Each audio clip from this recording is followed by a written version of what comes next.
Hello friends. Please subscribe to my YouTube channel. Do not forget to share and like this video with your friends and family. Thank you so much everyone. Pop superstar Beyonce was rumored to be showing up at country music's big night, which sounded like an unusual pairing that sent social media into a frenzy. Would she do a duet or a solo? Just present? When she did show up, it was in a respectful, boisterous and collaborative performance with the Dixie Chicks of her country-flavored song Daddy Lessons from her new album Lemon.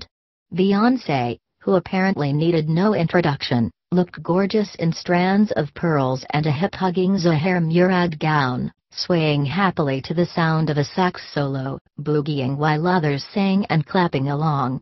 The Dixie Chicks had been covering her song on the road, so it made sense to invite her. For her part, Beyonce may have made some new Red State fans. It was a win-win. Honoring the twang.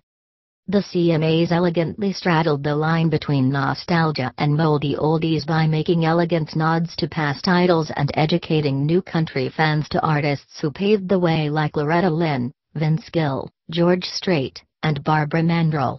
Old clips from previous shows honored those who have died. And when married couple Garth Brooks and Trisha Yearwood performed an epic medley of country standards, it ended with a lip lock that seemed rooted in genuine love and respect. All night, it was fun to see so many artists in the audience singing along to classics being performed on stage like Don't It Make My Brown Eyes Blue. Songs, songs, songs. Full credit goes to organizers for front-loading a ton of live music right from the top.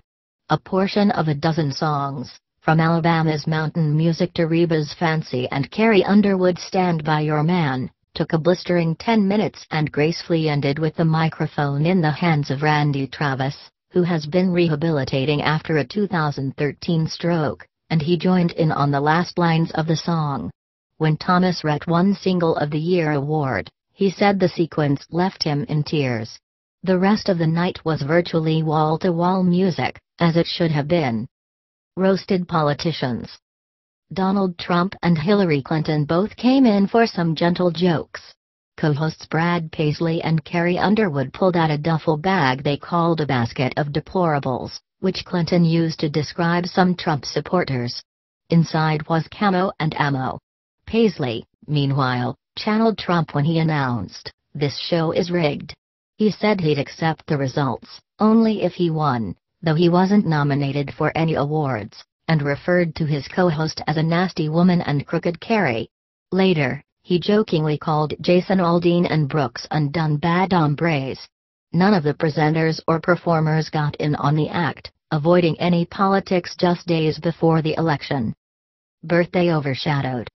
The CMAs may have been celebrating their golden anniversary, but the awards took place in the national shadow of an even more special event, Game 7 of the World Series, pitting the Cleveland Indians, who last won the Fall Classic in 1948, and the Chicago Cubs, who famously hadn't won the World Series since 1908.